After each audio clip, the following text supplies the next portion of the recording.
Thank you, Anna. Hi, everyone. My name is Keisha Rosina, and I want to welcome you all to the webinar series for the Autism Intervention Research Network on Physical Health, the AIRP. Thank you all for joining us today.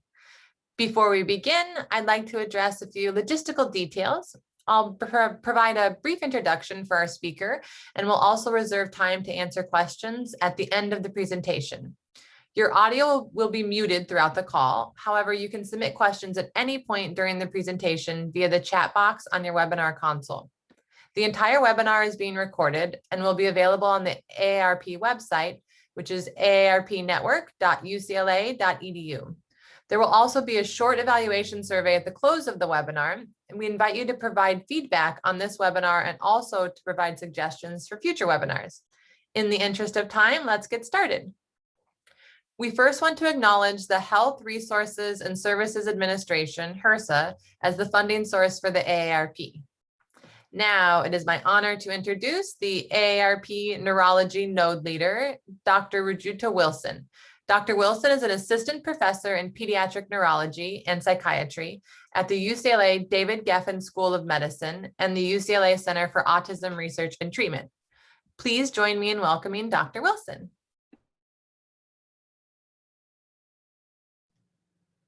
Thank you so much, Keisha, for the introduction. I'll start at least with my slide here, my introduction slide, because I'm delighted to be speaking to you all today about brain and body in motion, understanding and supporting motor dysfunction in autism.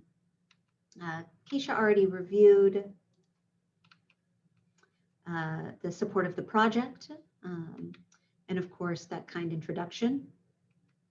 Briefly here are my disclosures. And we can move on now to what we're going to cover today in this talk. So first, we're going to talk about motor function or dysfunction in autism. And I'll say that I'll use motor dysfunction and impairment sort of interchangeably, depending on the sort of context in which we're discussing them, DSM versus some other studies. Then I'm going to be talking about measuring motor function in autism and how that's been done, gaps in that, and what we're doing here at UCLA. Then we're going to move over to specifically talk about targeting motor dysfunction using organized physical activity, given the fact that it is something that's clinically available, community available, and often overlooked for individuals with autism. So we're going to talk about why autistic individuals should participate in organized physical activity, the benefits of those, outcomes of organized physical activity for autistic individuals, and clinical tips for referring autistic individuals to organized physical activity.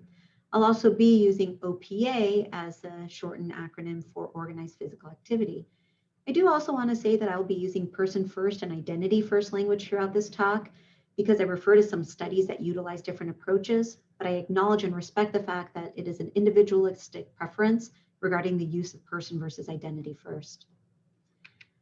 So let's move over to diagnosis of autism. And I won't spend a tremendous amount of time on this slide, given the fact that many of you in this audience are likely familiar with the diagnostic criteria. But in the context of what we'll be talking about today, we know autism is a highly prevalent neurodevelopmental disability with estimates by the CDC that it affects 1 in 54 children.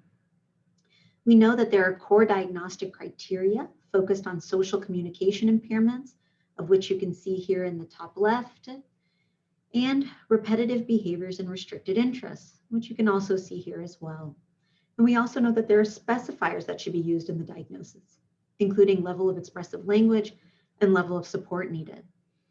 Furthermore, we know that there are numerous co-occurring conditions with high rates of epilepsy, about 20 to 30% higher risk for epilepsy in this population compared to others, high rates of sleeping difficulties, up to 80%, and also higher rates of psychiatric co-occurring conditions such as anxiety, ADHD, depression, and OCD.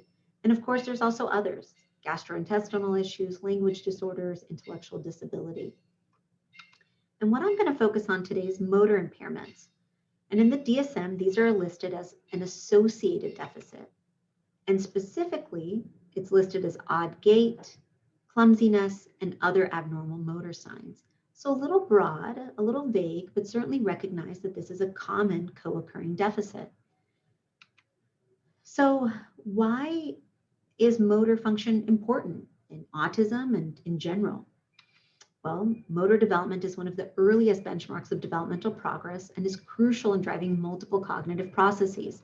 So many of us as caregivers or clinicians or other providers are looking for things like sitting, rolling, walking as key markers of typical development. And these advances allow an infant and a toddler to engage with the environment, manipulate objects, engage with other caregivers, and develop spatial perception. Thus the foundation of many cognitive processes. Motor impairments are prevalent in many neurodevelopmental disabilities, particularly in autism, and perhaps are posited to be even one of the first signs of atypical development, lending to a whole field of study for earlier diagnosis and treatment. We also know that motor development can be observed and measured over time, and that it can serve as a target for intervention, predominantly using things like physical and occupational therapy. But of course, in this talk, we're going to consider other avenues as well. Here in this slide really represents a recent study showing the prevalence of motor difficulties in autism. This was a population-based cohort study with 2,000 individuals with autism. And they found, based off of predominantly caregiver reports, the Vineland Adaptive Behavior Scale, that 35% of these individuals met criteria for motor difficulties, almost equal to the rate of intellectual disability, which was 37%. The prevalence of motor difficulties increased with age and also with difficulties in nonverbal communication. Yet, diagnosing clinicians only reported motor difficulties in about 1.3% of cases. And we'll talk a little bit about why, despite the fact that these are prevalent, these often go underscreened and underdiagnosed. This next slide further highlights that prevalence of motor impairments. And I won't really go into detail in this text-heavy table, but what I want to point out is in the first column, it's been shown that motor dysfunction or impairments in multiple motor domains. So in gross motor coordination, fine motor, and then what we call sort of higher level motor abilities like posture, imitation, balance, and praxis. And in the following two columns, what it really highlights is the prevalence of motor dysfunction from infancy all the way through adulthood in autistic individuals. This slide also highlights the fact that motor impairments can impact overall development, so that sort of cascading effect that I discussed in the previous slides, how it drives other processes, and that impairment and impact can be on language, cognition, social communication, and of course, physical activity. And this study really highlighting the interrelationships between these areas for individuals with and without intellectual and developmental disabilities, including autism. Despite this prevalence, though, and understanding and importance of motor function and motor dysfunction in autism, they do often go under-recognized and under-screened. And that's predominantly because there remains some major gaps in research and in clinical avenues or diagnosis in this area. First, we don't really have good motor assessments that can be utilized in individuals with a range of cognitive and behavioral abilities. And second, we lack sensitive and specific measures that can yield objective results regarding the nature of these motor impairments and their relationship to neurodevelopmental outcomes or severity of developmental delays. So now I'm going to move on to some of the work that we're doing here at UCLA that's really allowed us to start identifying some of these gaps and addressing them. But first, how do we measure motor function? Well, as a child neurologist, one of the big things that we do is a neurological examination. And I often go through a thorough history of motor abilities. We have caregiver questionnaires, such as the Vineland Adaptive Behavior Scales. We have things like the DCDQ or the MABC checklist.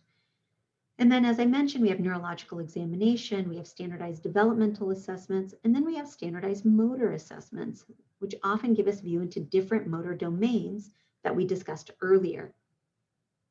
And so now I'm going to move into how we used one of these standardized motor assessments in one of our studies. Given the fact that they exist, they often leverage really important motor domains, and the fact that many of our studies did not include evaluation of motor, I first chose to go to the movement assessment battery for children to see whether or not we could better characterize some of the motor difficulties these children were having. And so what you'll see here is the movement assessment battery, gait and balance task. And I want to show you the video of the first child who is doing this. He's about 6 years of age. This was actually in a study of genetic syndrome, duplication 15q, which is highly penetrant for autism as well as motor delays. And we'll talk about that a little bit more. But as you saw him try to attempt to walk across that line, it's unclear whether or not he's unable to, doesn't quite understand the task, or can't really generate the strength, or maybe has low tone to get up on his tiptoes to cross the line. And he has to do this in 3 different ways. He has to be able to cross the line 1 foot in front of the other, tandem gait, casual gait we call it, and up on his toes. So now here's the video of the other young girl, same age, doing the same task. And what we see here is that she crossed the line, did a great job, but as a neurologist, one of the first things again that I'm seeing is the fact that she's not only up on her toes, but she's somewhat inverted like this, indicating to me that perhaps there's some stiffness or difficulty or spasticity there, leading her to have that sort of gait. Her left arm was somewhat postured. And both of these questions yield ultimately more information to me as a neurologist, as a clinician, in what I might want to be screening for, or maybe tests that I want to get, versus the fact of whether or not they can or cannot do this task. And what I'll say is both of them scored similarly in this area because they weren't able to complete all 3 of those components. And I won't go into detail here, but it was a whole line of work that we did that once we completed the movement assessment battery for children across a large cohort of children, we found that many of them with autism and duplication 15q syndrome, many of them scored at the floor of the testing, and it wasn't because they were necessarily unable to do the items, but oftentimes because they couldn't comprehend the tasks, couldn't complete it in the allotted time, or couldn't quite do all of the different tasks that were necessary, leading to the fact that they really hit the floor score and we didn't see much variability. But when we went back and looked at the videos, we really saw key areas that were affected, such as manual dexterity, aiming and catching, and gait and balance. And so given that, I went back over to the literature to really do a deep dive as to see what measures we could use. And it became increasingly clear that there were some major gaps. The majority of the studies are in individuals with higher IQ who are not minimally verbal or have low expressive language. And many of these, and it's partly because many of our measures aren't made to evaluate individuals with varying cognitive and behavioral function. Furthermore, many of the motor assessments don't quite move beyond capturing motor milestones and skill acquisition. They can't objectively quantify some of these qualitative differences in motor function that are really important for us to understand what might be going on. So as we move on, as we began looking at the sort of limitations there, we went on to really think about how could we address these gaps here at UCLA. And first, I just highlight a couple of studies highlighted in Spectrum, one in which we started thinking about how quantitative tests of motor skills could potentially really improve the way we evaluate motor function and improve care in autism if we were able to identify these things.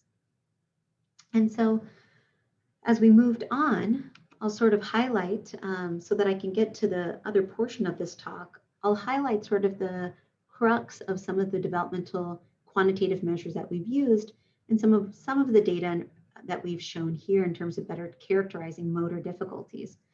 And what you'll see is here and to the right are essentially the 2 children undergoing quantitative gait analysis.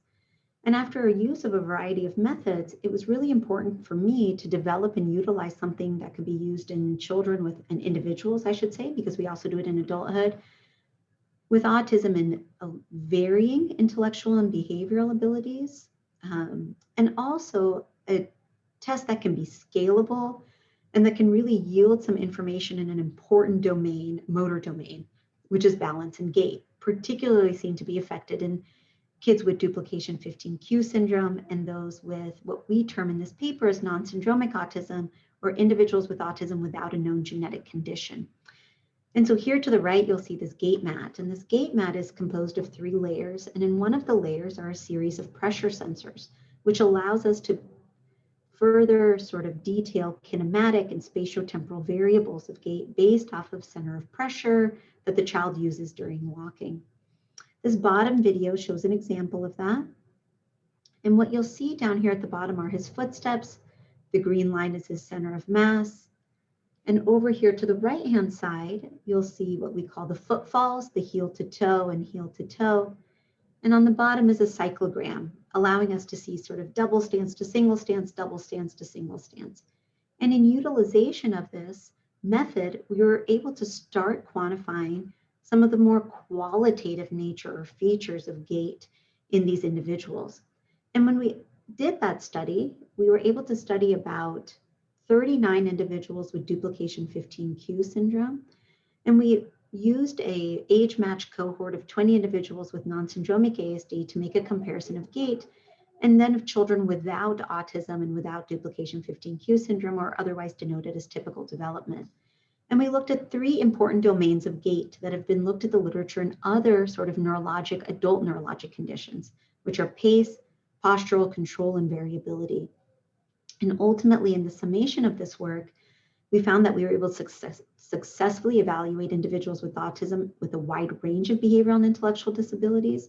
What I'll say is that in this somewhat rare genetic syndrome, we phenotyped overall, meaning with behavioral, cognitive measures, motor, 44 individuals, and it was only 5 individuals were not able to do the gait portion. And that was because 3 of those individuals were non-ambulatory, and the other were for other reasons. But otherwise, something that can really be utilized to evaluate a wide range of individuals and give us a better sense of what their motor abilities and difficulties may be.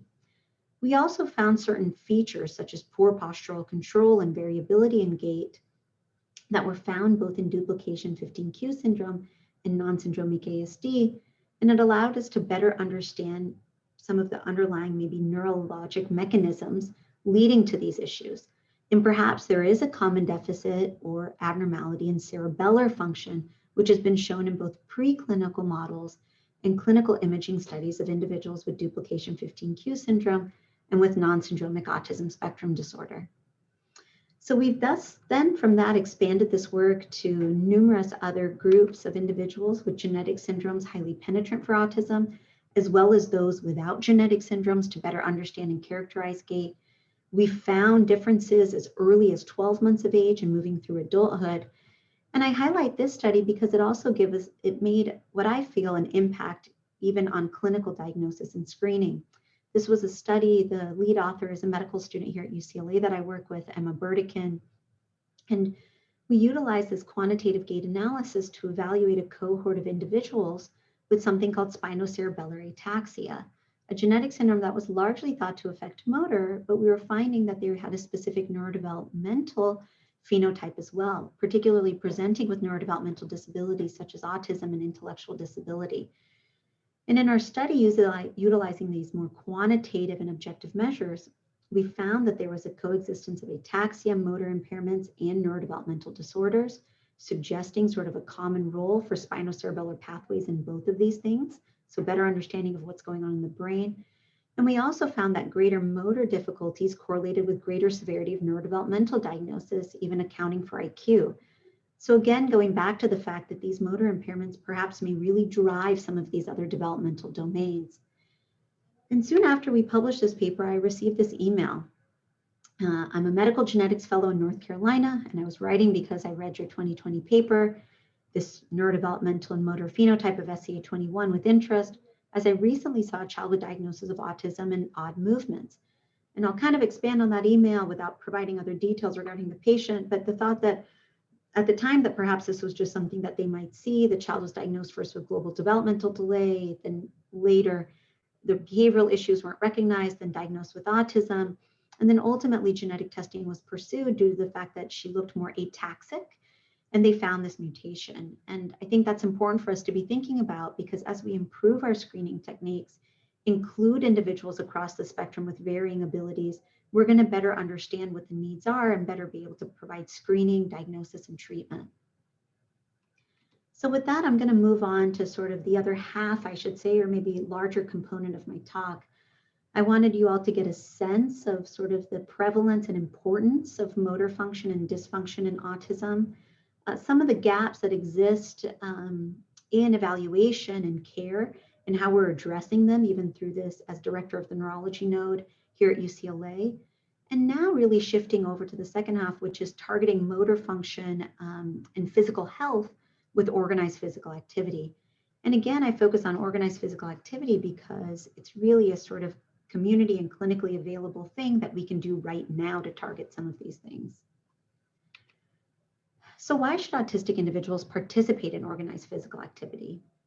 Well, we've reviewed how motor dysfunction is prevalent and affects multiple developmental domains, and it can also have a large impact on physical health and well-being. This motor dysfunction often leads to higher rates of sedentary behavior in autistic individuals and reduced peer interactions.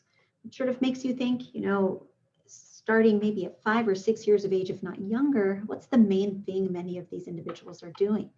Well, they're engaging with their peers by playing on the playground, running after one another.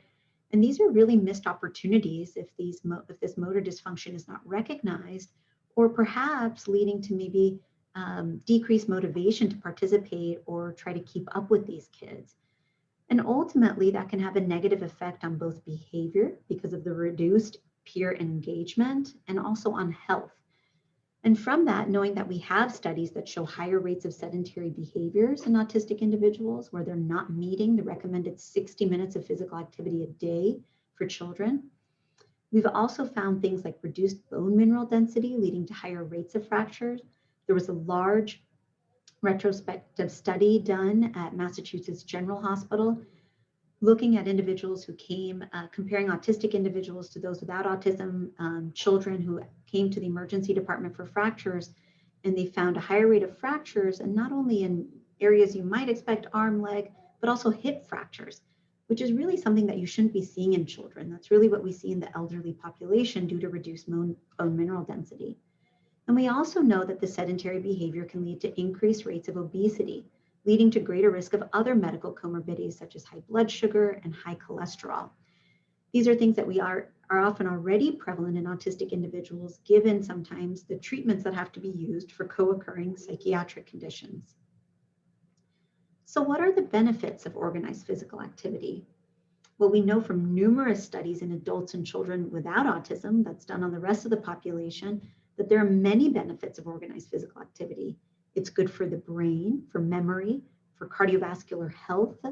It's good for mental health. In this first study here in Nature Reviews, in Lancet Psychiatry, they looked at 1.2 million individuals in the United States, looking at the association between mental health and exercise. And essentially participation in team sports compared to individual physical activity provided the largest reduction in self-rated mental health burden. We also know studies of like tennis have shown benefits in executive function and cognition in children 6 to 11 years of age without autism. And we also know that they're really important for building social relationships. Furthermore, I take this quote here on the right-hand side, indicating the fact that as fitness has also been related to frontoparietal network, it would follow that children might derive benefits in school performance from increased participation in physical activity. So showing the fact that this relationship, that motor and physical activity, can drive important areas of the brain responsible for executive function. But even though we know about these benefits in the larger population, why don't we often refer autistic individuals to organized physical activity?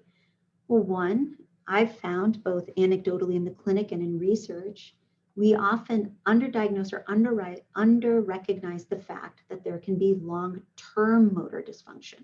So we're often looking at developmental delays and capturing those early milestones, but not recognizing the fact that these early delays can compound the development of fundamental motor skills.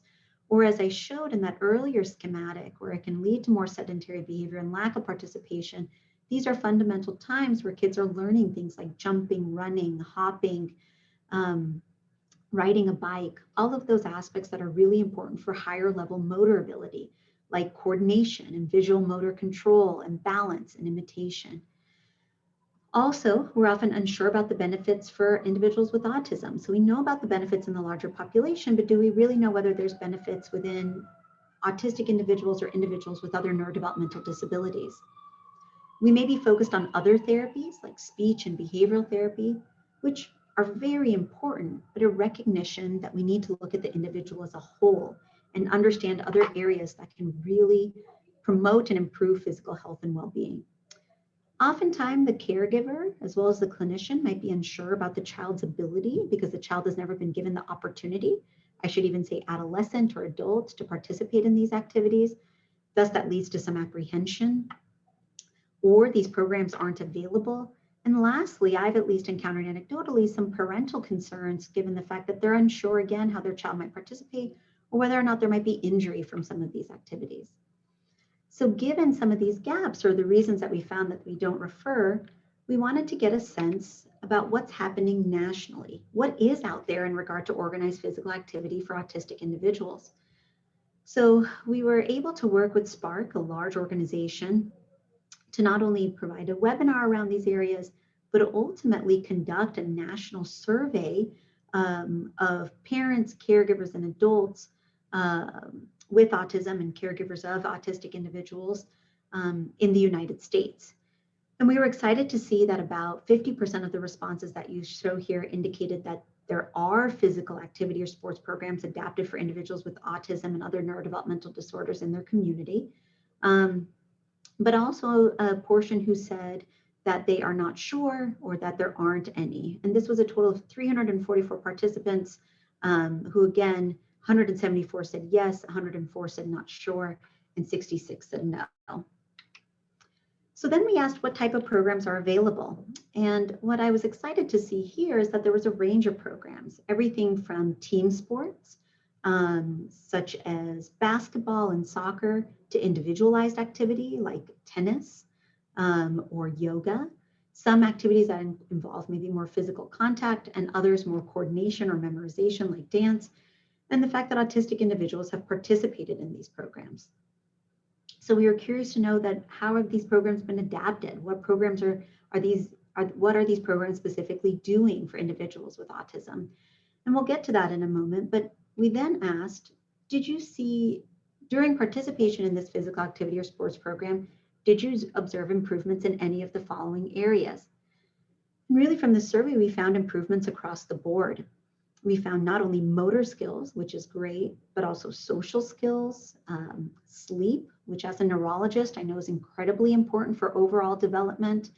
And one thing that really resonated with me was that improvement in confidence. And I think that's crucial. I think it's crucial for the child, the individual, the autistic individual participating, and also for the family, because going back to those areas of apprehension or being unsure about the child's ability, it was a clear indication that if provided the opportunity, there could be really positive effects and hopefully would lead to engagement in more of these activities.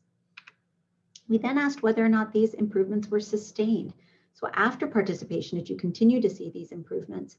And again, we saw across the board that was the case in many different domains. But then we asked, what are some of the gaps or needs of the programs that our respondents saw? And some of the things that were reported were how the programs can improve. And here I use specific language used by the respondents, not necessarily my language, but things like greater availability and accessibility, more informed coaches and instructors, programs focused on the specific needs of the child, there tend to be more programs for higher functioning children or those without intellectual disability, I would say. And there's other people who said there needs to be more programs for children with greater needs. But then we asked, even if these are available, why don't some individuals participate? So again, some of them still said there weren't any programs available. He sort of highlighted what we've seen anecdotally in the literature is that they were unsure of how their child might do. They were unaware that the program exists, so nobody had ever referred them to these programs. The program may not meet the specific needs or be specifically adapted, or it hasn't been recommended. So how can we improve accessibility? How can we address these gaps? Well, we can better disseminate knowledge of the benefits of these activities. And we can also study organized physical activity for individuals and really put out these evidence-based data regarding the benefits so that it can be more routinely recommended. So given that, let's talk about some of the benefits of organized physical activity for children with autism, or I should say individuals with autism. And what we found here with some early studies is that there are improvements in both motor and non-motor symptoms in autistic children. And that in the second meta-analysis, we found this large meta-analysis essentially found that the efficacy of physical activity and physical interventions showed improvements in working memory, visual spatial coordination, and executive function. Some of these were small, but also other moderate effect sizes in these groups. And so let's now look at some specific sports programs that have been looked at in the literature. And here I provide some examples of more vigorous exercise and both individual and group-based exercise as well.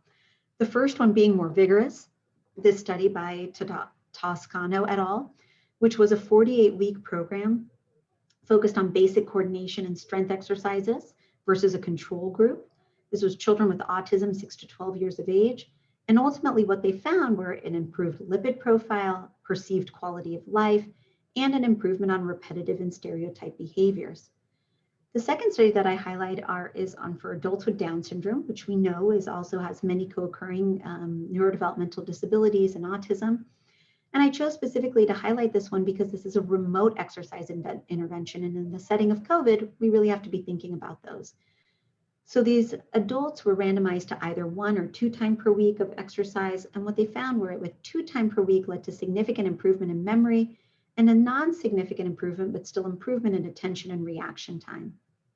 In this last program, in a more individualized sport, it was a 10-week swimming intervention versus control for children with autism 6 to 9 years of age. And their measurements, they found improved social competence and reduced irritability. And I think what's striking here is, again, you're seeing both non-motor and motor improvements, as well as physical health and quality of life.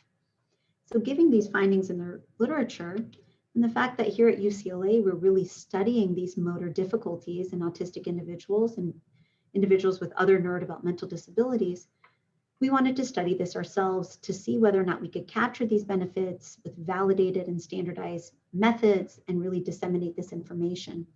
So the first group that we have been working with is Acing Autism. It is a tennis program adapted for kids with autism. The programs are 6 to 12 weeks in duration, and there are 80 program sites across the United States.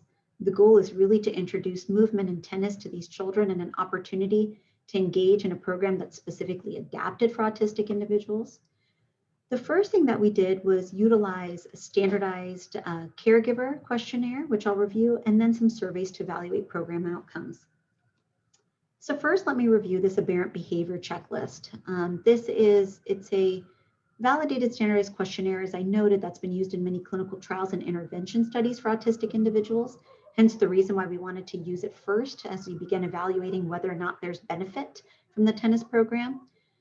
This represents a total of 77 participants, largely in the Southern California area.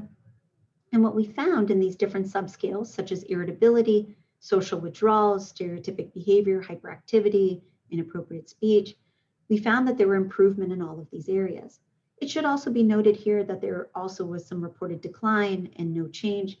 Regarding the decline, the likelihood is that can be the case, but we also think it's subject to the heterogeneity of the population we were studying. We, of course, didn't have any exclusion or inclusion criteria. And also given the fact that we did have some data collection difficulties with different caregivers responding pre and post. Understandable given the fact that the time that it might take to fill out one of these questionnaires. But with these results, we had planned to then start an in-person program in spring 2020. I don't have to explain why in detail. I think all of us know why, unfortunately, that couldn't happen. But despite that, we quickly shifted over to utilizing and disseminating a survey nationally so that we could better understand the different domains that there might be benefit from this program. And when we do launch an in-person program, fingers crossed for fall or winter, for fall 2021 or winter 2022, we can really utilize the participants' time, the caregiver time, to hone in on areas where we might see change and we might see improvements. And so what we did was we disseminated a survey with an attempt to create a non-biased approach. And we got respondents from 60 sites, 60 Acing Autism sites across the United States. And we looked at areas like on-task engagement, repetitive behaviors, mood, social skills, general behaviors, motor skills, and tennis skills. And I won't present each individual domain here today, but then each domain went into subdomains to give us more of an idea within there what might show the most benefit. But what we find here to kind of highlight the broad responses were that across the board, there was reported improvement pre and post season of Acing Autism in many of these categories. But what really stuck out to us were things like motor skills, which is great to see and very important in terms of physical activity, on-task engagement, which largely includes things like attention and executive function, and even social skills and general behaviors. And it was nice to see that there was an increase in social motivation, sort of an increase in decreased in social anxiety, perhaps, and understanding that we did see improvements. And subsequently, as I said, we can now hone in on better studying these things. So given the benefits that we saw in Acing Autism and the recognition that many of these programs are maybe not readily accessible, particularly tailored to individuals with autism and neurodevelopmental disabilities, we then wanted to start moving to create accessible opportunities at UCLA. And that leads me to talk about the Expressive Movement Initiative, and then I'll show kind of highlighting the work we're specifically doing on the Autism Intervention Research Network Physical Health Grant from HRSA. So the Expressive Movement Initiative here is a dance program. It was founded by Emily Coker, soon to be Dr. Coker. She's a fourth-year medical student here at UCLA, who I had the fortuitous opportunity to meet during her third-year medical school when she rotated with me in clinic. Due to the fact that we had many shared interests. She's the founder of the Expressive Movement Initiative, and we discussed starting one of those programs at UCLA. And it really resonated with me because the mission was to provide an expressive movement outlet for children with developmental disabilities, foster mentorship and a sense of community among students and volunteers who work with these individuals, and also eliminate the stigma and reduce the challenges associated with developmental disabilities. And for us, of course, on the UCLA campus and beyond.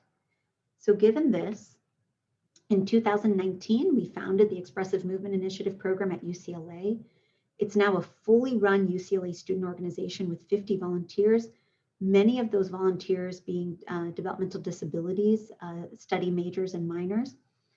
And aside from just providing the program, we've also now slowly worked to build a curriculum in which we're able to train these volunteers in neurodevelopmental disabilities and autism, disparities in care for these individuals, the benefits of organized physical activity for these individuals, and specifically adapting skills to each of the children and individuals that they work with. We serve a large range, 4 to 17 years of age. And the picture here to the left was when we were in person enjoying here at the auditorium. The picture here to the right is a highlight from the UCLA Daily Bruin, but really highlights the incredible and amazing quick shift this program made to virtually so that it could continue to serve these families and individuals. And we've now served over 150 children in person and over 60 children virtually. And the really neat part about the virtual aspect is the fact that we've actually now been able to provide this program nationally. So maybe other states or areas that don't have access to this. Emily, actually, we worked on an AOA grant, which allowed us to develop some pilot data on the benefits of this program. And that ultimately led to the really crucial support to study this program as their intervention, as I noted from the Autism Intervention Research Network on Physical Health, and an intervention that our neurology node is first focused on. We just launched actually this winter a virtual intervention study with a waitlist control design. We have 18 in the active group and 16 in the control group. Our participants are 4 to 17 years of age with a range of developmental disabilities, but with the largest sort of occurrence within developmental disabilities of autism spectrum disorder. The program is 1 hour a week. They're virtual for a total of 10 weeks. And our measures, both surveys, validated standardized questionnaires, and actually remote Zoom direct assessment, working with my colleague, Dr. Kathy Lord here at UCLA, measure things like physical activity, engagement, and motivation, motor skills, adaptive skills, social communication, repetitive behaviors, quality of life, and parental stress.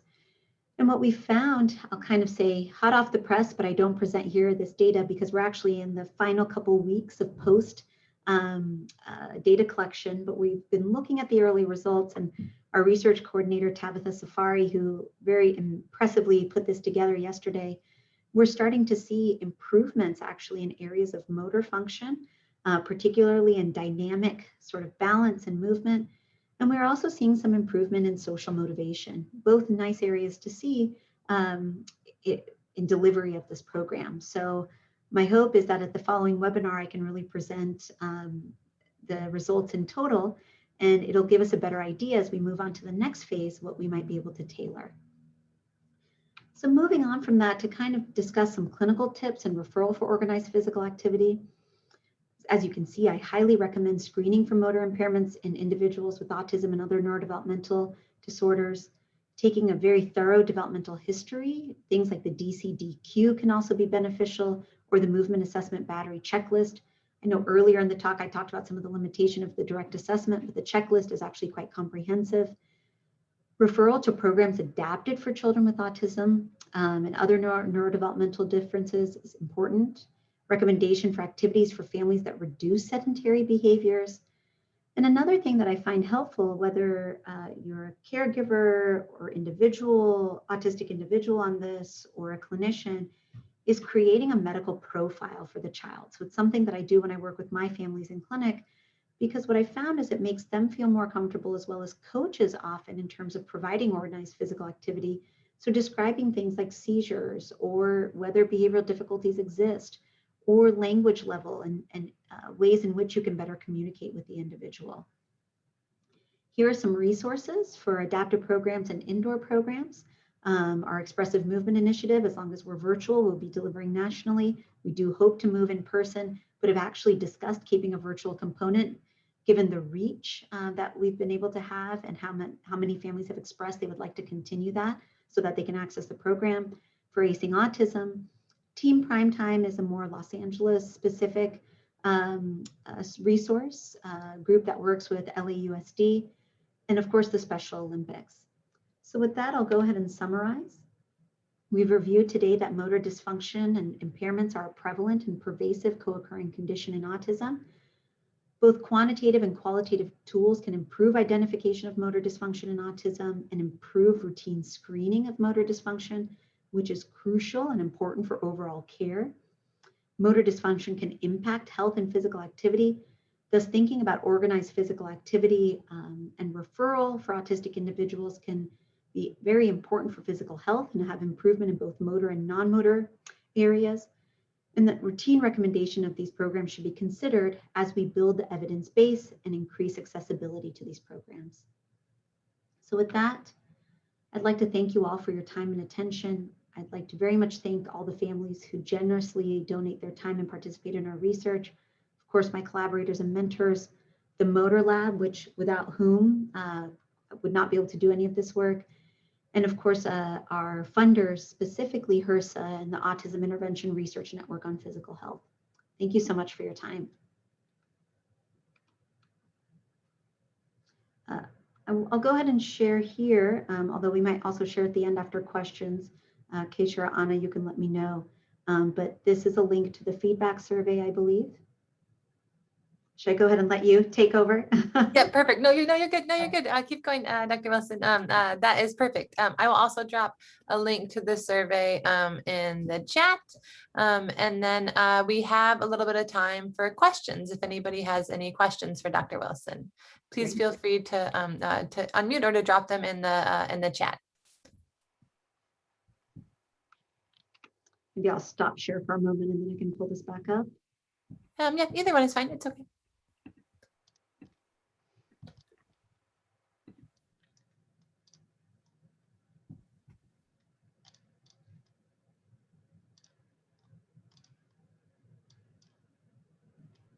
It does seem like, while we wait to see if anybody has any questions, it does seem like, although it was obviously the timing with COVID and not being able to, to run things in person was unfortunate. It does seem like you were able to reach a larger audience by being able to go virtual. And then I also wonder, during COVID times, the importance of getting people up and moving, right? So that there was that kind of beautiful to have a dance intervention, starting around this time, right? Exactly. No, thank you for bringing that up, Keisha. And I agree. I think, originally, I'll be honest, we were a little, for lack of better words, bummed, dismayed that we couldn't do this in-person program and engage. But the realization, once we actually converted the study to virtual and we started disseminating recruitment, was that it was incredible the amount of individuals that reached out to us, actually over 200, in order to participate in the study. And largely because of some of the things that you mentioned and some of the things that I mentioned on the talk today, lack of accessibility to these programs, particularly lack of accessibility during COVID, and the fact that they told us sort of anecdotally, we're not doing any physical activity, we're not engaged in that, and this is a fun opportunity. It's not therapy over Zoom, it's not school over Zoom. And a neat aspect of that actually was it resonated with the family. So we had siblings dancing in the background, we had family members reach out to us talking about moves that they were practicing during the week. And one of our measures was specifically looking at whether there was an increase in physical activity in the family, which we all know can have a profound effect on the children as well, or the child or individual participating. And we've seen that. So I agree completely. I think in a way, similar to many of our other studies, it sort of has highlighted the fact that this virtual component should stay. There are benefits to it. I wondered that if you would, I know you're hoping to collect more data, more having to run a study in the fall or winter that's in person, but I wondered if you would be able to keep some sort of a virtual component with it. Getting the whole family up and moving too is wonderful. I know at our house with little ones, we have, at least weekly dance parties. So getting, the parents involved is amazing. Yeah. There's a question, or was that what you're about to read? Go ahead. Yeah, that's what I was going to say. I see one. Can the results of these studies be generalized for all levels of autism? It's a very good question. Since I'm not sure whether the attendee is asking about maybe the previous studies that I showed or the studies I'm conducting, I'll go ahead and answer both. And what I'll say is that some of the literature that I showed, really the large focus has been on individuals, again, without intellectual disability, who have fully verbal language, maybe not on all levels of the spectrum, as you were noting, of autism. Hence the reason why it was really my goal to be able to study all of these individuals and develop measures that can actually show change or show benefits where these kids don't hit the floor, or some of you might be aware, even in caregiver reports, that might be hard to translate with those with intellectual disability. And so at least from our studies at UCLA, that's why we started broad. And that's actually why in this first cohort, rather than limiting down to only a subpopulation and saying it's just IQ above this, we're going to serve a large range. And we spend quite a bit of time on measurement, evaluation, creation, and implementation to better understand how we can best measure these individuals and which ones work for different individuals. So my hope and plan is that at least our dance study and even the tennis study, given the heterogeneity in the population that it serves, can be generalized for all levels of autism, not just for individuals on one or the other end of the spectrum. I see another question here. I appreciate your resources that provide evidence for organized physical activity. Are you aware of any studies that have shown benefits of weight training? I'm looking for evidence for heavy work recommendations that OTs often make. That's a good question. I'm not actually as familiar with these heavy work recommendations, so I don't know if I'll be answering this exactly. I have seen a couple studies. They're small studies, small sample sizes on benefits of weight training. And I guess maybe I'll nuance that a little bit more. It's sort of strength training. So whether that's heavy weights or not, it's sort of just strength and endurance training. And some of those studies have shown benefits, particularly in executive function, and some benefits in sort of grip strength. And that's probably the most of what I've seen in weight training specifically.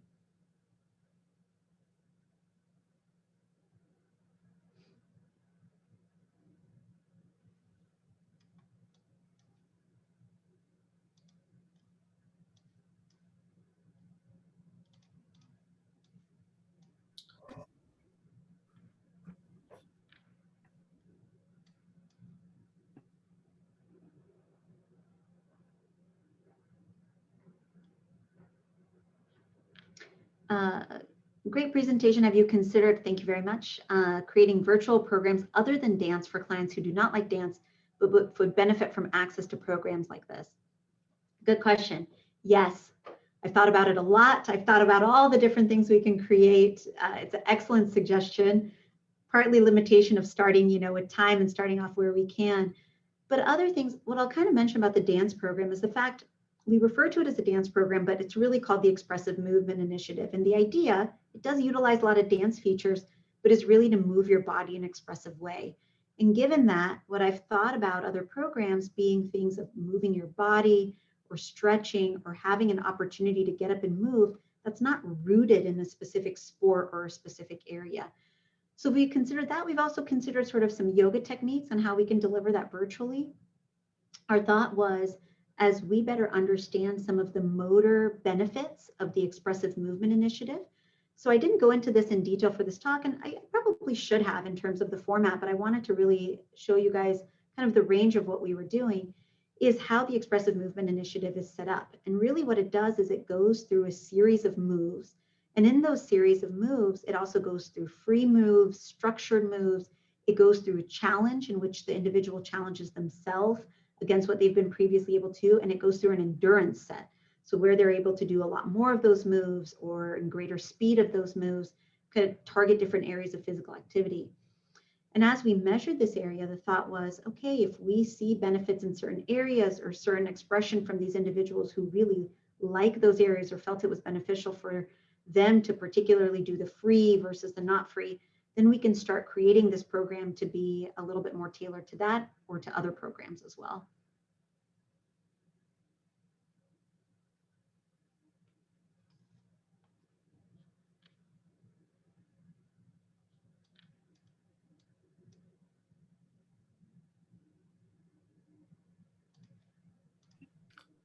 Thank you again, Dr. Wilson. I also want to give a quick plug and invite you all to register and attend our upcoming June webinar hosted by the AARP Community-Based Lifestyle Intervention Node Leaders, Dr. Priyanka Fernandez and Candice Gragnani. I will drop a link in the chat for that right now. And it looks like there's another question. Dr. Wilson, do you have a curriculum available for the EMI? Unmute. Sorry. Yeah, we do have a curriculum here that we've created at UCLA, and actually part of the study is and discussion with the founder as we work in this organization is creating a curriculum that can be more widely accessible once we really have more rigorous data on the benefits in what areas. So great question. The goal is accessibility, and the goal is really impacting those individuals who would like to participate. So yeah, we definitely want to disseminate that information.